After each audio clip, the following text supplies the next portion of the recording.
আসসালামু আলাইকুম। সবাইকে স্বাগতম জানাচ্ছি লেকচার নাম্বার 6-এ। তো আপনারা অনেকেই ইতিমধ্যে জেনে গেছেন যে এই প্রথম চ্যাপ্টারের প্রথম অধ্যায়ের অনুশীলনী যেটা রয়েছে, এখানে আর কোনো ম্যাথ আমি দেখাবো না। কেন দেখাবো না সেটাও হয়তো সবাই জেনে গেছেন ম্যাক্সিমামই, যে এই ম্যাথগুলো মোটামুটি আমি যখন উদাহরণগুলো দেখাইছিলাম তখন ক্লিয়ার করাই দিয়েছিলাম। ঠিক আছে, তো সময় নষ্ট করার কোনো প্রয়োজন নাই। তো আপনাদের এটা প্র্যাকটিস থাকবে, এগুলা হ্যাঁ, প্র্যাকটিস থাকবে। প্র্যাকটিস করে আমাকে এটা দেখাইতে পারেন, ঠিক আছে? তো চলেন আমি তাহলে আপনাদেরকে একটু নিয়ে যাই সেট ফাংশন দ্বিতীয় নম্বর অধ্যায়ে, কেমন? তো সেট ফাংশন কি জিনিস সেটা একটু শর্টকাটে যদি বুঝাইতে চাই সেটা একটু আপনারা খেয়াল করেন। সেট কি? সেট হচ্ছে একটা দল, কোনো কিছুর একটা ছোট দল, বা কোনো ছোট কিছুর সমষ্টি, ঠিক আছে? আর বড় কিছুর সমষ্টি হইতে পারে, মানে সমষ্টি। যেমন এখানে উদাহরণ দেওয়া আছে ডিনার সেট, স্বাভাবিক সংখ্যার সেট, এগুলো একটা সাধারণ জিনিস। হ্যাঁ, তারপরে মালার সেট, হ্যাঁ, এই এইটা মাথায় রাখতে হবে। এরপরে ফাংশনটা কি? ফাংশন মানে কি? কাজ কর্ম, কিভাবে কাজ সম্পাদন হচ্ছে, এগুলোই হচ্ছে ফাংশন। যাই হোক, আমরা বিস্তারিত আরো আস্তে আস্তে ধীরে ধীরে প্রত্যেকটা লেকচারে জানতে থাকবো। প্রথম কথা হচ্ছে সেটের ব্যাপারটা। সেট যেমন আমরা বলতে পারি ইংরেজি বড় হাতের অক্ষর এর সেট এটা থাকতে পারে, তাই না? ABCDXYZ, এগুলো সবগুলো মিলে একটা সেট। কিসের সেট? ইংরেজি বর্ণমালার সেট। ওকে, এরকম ভাবে সেট জিনিসটা চলে আসে আর কি। এরপরে ধরেন এই তিনটা সংখ্যা আমি নিলাম, এই তিনটা সংখ্যার একটা সেট করব। এই তিনটা সংখ্যা একটা সেকেন্ড ব্র্যাকেটের ভেতরে ফালাই দিলাম, হয়ে গেল কি? সেট।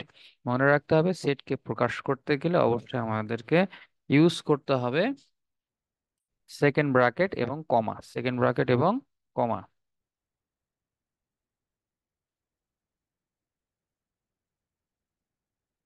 ওকে, তো চলেন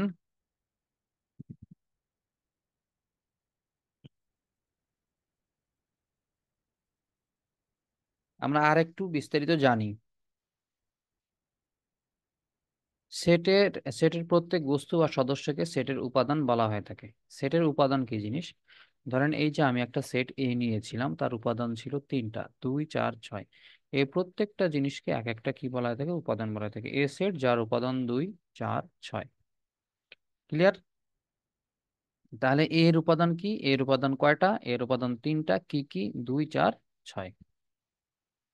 তো এবার আসেন হচ্ছে বি নাম্বারে কি বলছে দেখেন। বি একটা সেট যার উপাদানগুলো হচ্ছে A, বি, এই দুইটাই, ঠিক আছে? তাহলে বি সেটের উপাদান কি কি? এ এবং বি। এটাকে প্রকাশ করার জন্য একটা পদ্ধতি বা টেকনিক ব্যবহার করা থাকে। এ বিলংস টু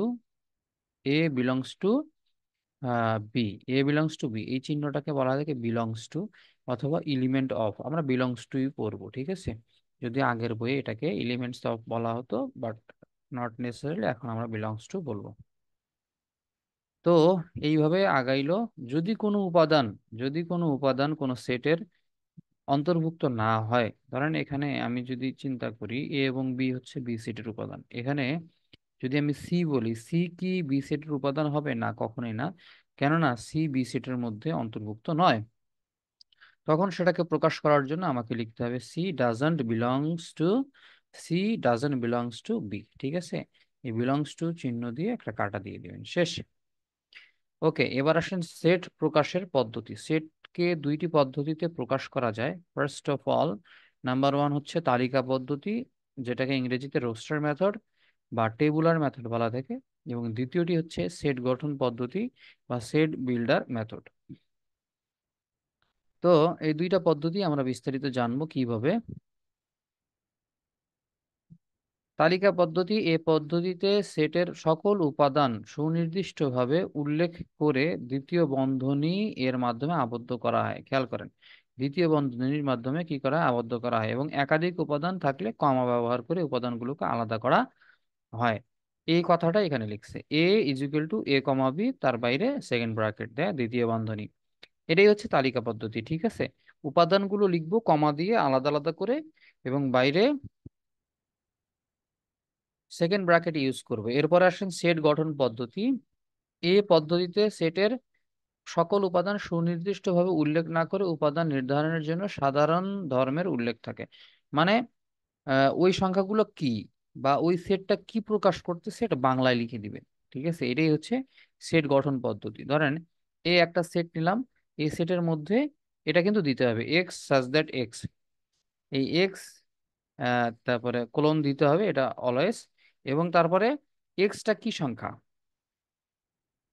আমি বলে দিলাম এক্স হচ্ছে স্বাভাবিক বিজোড় সংখ্যা। এক্স কি, এক্স হচ্ছে স্বাভাবিক বিজোড় সংখ্যা, মানে 1 3 5 7, ঠিক আছে এরকম। বি, বি এর উপাদান এক্স, এবং এই এক্স গুলা কি, এক্স হচ্ছে এক্স নবম শ্রেণীর 5 জন শিক্ষার্থী, প্রথম 5 জন শিক্ষার্থী। মানে বাংলায় আমি বলে দিলাম বি সেটের উপাদান এক্স, এবং এই এক্সটা কি কি, এক্স হচ্ছে আমাদের নবম শ্রেণীর প্রথম 5 জন শিক্ষার্থী, ঠিক আছে, ইত্যাদি। তো এখানে আমরা ইউজ করি ক্লোন দ্বারা এরূপ যেন বা সংক্ষেপে যেন বা সাজ দ্যাট বোঝায়, ঠিক আছে, যেমন এক্স সাজ দ্যাট এক্স স্বাভাবিক বিজোড় সংখ্যা, এভাবে পড়তে হয়, ঠিক আছে।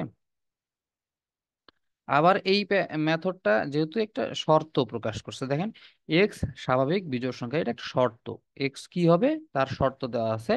তো এটাকে সাধারণত আমরা অন্য কি বলে থাকি, রুল মেথডও বলে থাকি। তো চলেন আমরা একটু উদাহরণে যাই। উদাহরণ number 1, a is equal to 7 14 21 28 সেটটিকে সেট গঠন পদ্ধতিতে প্রকাশ করো। সেট গঠন পদ্ধতি মানে কি, বাংলায় লিখতে হবে সোজা কথা। তো খেয়াল করেন এ সেটের উপাদানগুলো কি কি ছিল, 7 14 21 28। এখন এই চারটা সংখ্যাই কিন্তু 7 দ্বারা বিভাজ্য, এটা লিখছি 7 দ্বারাই বিভাজ্য।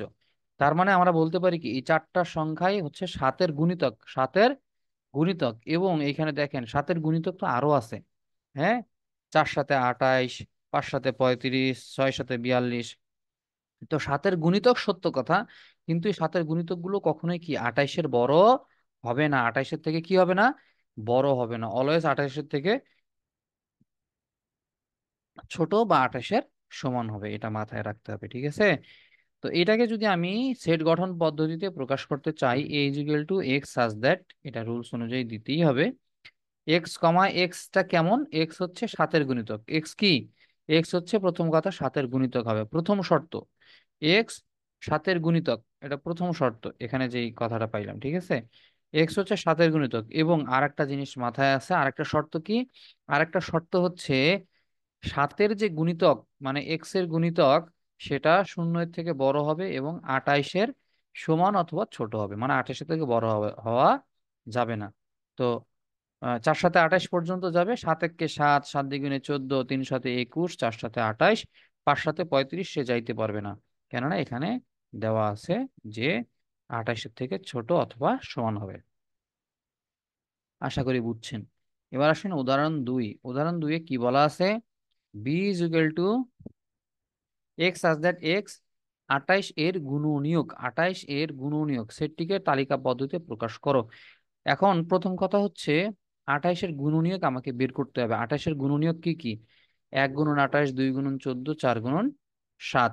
তো মোটামুটি কি কি পাইলাম, গুণনীয়ক সমূহ 1 2 4 7 14 28, এই সবগুলা হচ্ছে এই 28-এর গুণনীয়ক। গুণনীয়ক জিনিসটা তো বুঝেন, গুণনীয়ক হচ্ছে এটাকে ভাঙ্গাইলে বা এই 28-কে কোন কোন সংখ্যাগুলো দ্বারা ভাগ করা যাবে, কোন কোন সংখ্যাগুলো দ্বারা ভাগ করা যাবে সেটাই হচ্ছে গুণনীয়ক। তো 28-কে এই সংখ্যাগুলো দ্বারা ভাগ করা যায়, সো এগুলো হচ্ছে আমাদের গুণনীয়ক। তাহলে যেহেতু বলছে বি এমন একটা সেট যেটা হচ্ছে এক্স এর মানগুলো কি হবে, 28-এর গুণনীয়ক হবে, বসাই দিলাম 28-এর গুণনীয়ক গুলো সবগুলো এখানে হচ্ছে বি সেটের উপাদান। তো এটা হচ্ছে আমাদের তালিকা পদ্ধতিতে। এবার আসেন সি, একটা সেট দেওয়া আছে তালিকা পদ্ধতিতে প্রকাশ করতে বলছে, ঠিক আছে। তো সি সেট কি বলা আছে, এক্স ধনাত্মক পূর্ণ সংখ্যা, এক্স কি হবে, অবশ্যই ধনাত্মক পূর্ণ সংখ্যা হবে, মানে 1 2 3 4 5 6 এগুলো হবে। এবং বলছে এক্স স্কোয়ার লেস দেন 18, মানে এই যে এক্স এর মান 1 2 3 4 যাই নেন না কেন, দ্বিতীয় শর্ত অনুযায়ী আপনি এক্স এর মান প্রথম শর্ত হচ্ছে এক্স এর মান 1 থেকে শুরু করে ইনফিনিটি পর্যন্ত নিতে পারবেন, 1 2 3 4 5 6। কিন্তু দ্বিতীয় ক্ষেত্রে আবার আরেকটা শর্ত, 2 নম্বর শর্ত জুড়ে দিছে, যে আপনি এক্স এর মান 1 নেন অথবা 2 নেন অথবা 5 নেন, আমাদের কোনো দেখার বিষয় নাই।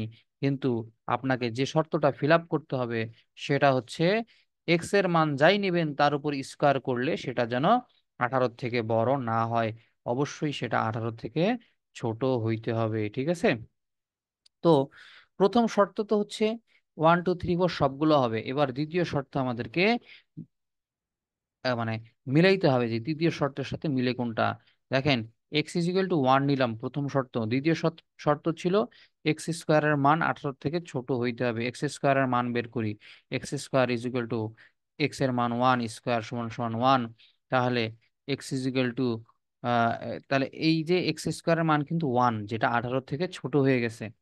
ঠিক আছে, এটা আমরা গ্রহণ করতে পারি। প্রথম ক্ষেত্রে এক্স এর মান 1 ধরলে আমাদের দুইটা শর্তই পূরণ হচ্ছে।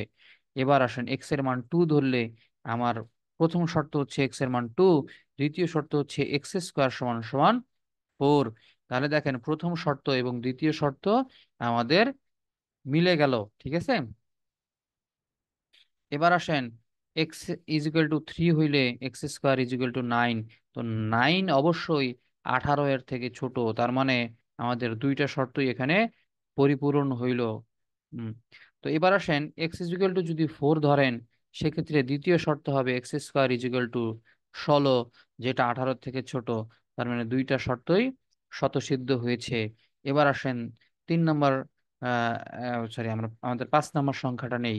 এক্স ইজ ইকুয়াল টু 5 হলে x square is equal two 25। X is equal two যদি 5 নেন তাহলে এক্স স্কোয়ারের মান হয়ে যাবে 25, যেটা আমাদের দ্বিতীয় শর্তে বলা আছে যে এক্স স্কোয়ারের মান কখনো 18-র বড় হইতে পারে না। কিন্তু আমরা পেয়ে গেছি 25, যা কিনা 18-র থেকে বড়। তার মানে 2 নম্বর শর্ত আমাদের পালন হইল না। 2 নম্বর শর্তের মধ্যে গিয়ে আমাদের সমস্যা হয়েছে। কিভাবে? এই 25 হচ্ছে যা 18 এর চেয়ে বড়, তার মানে এক্স এর মান 5 6 7 8 যাই নেন না কেন, সেটা আমাদের এই দুইটা শর্তকে কি করবে না, সিদ্ধ করবে না।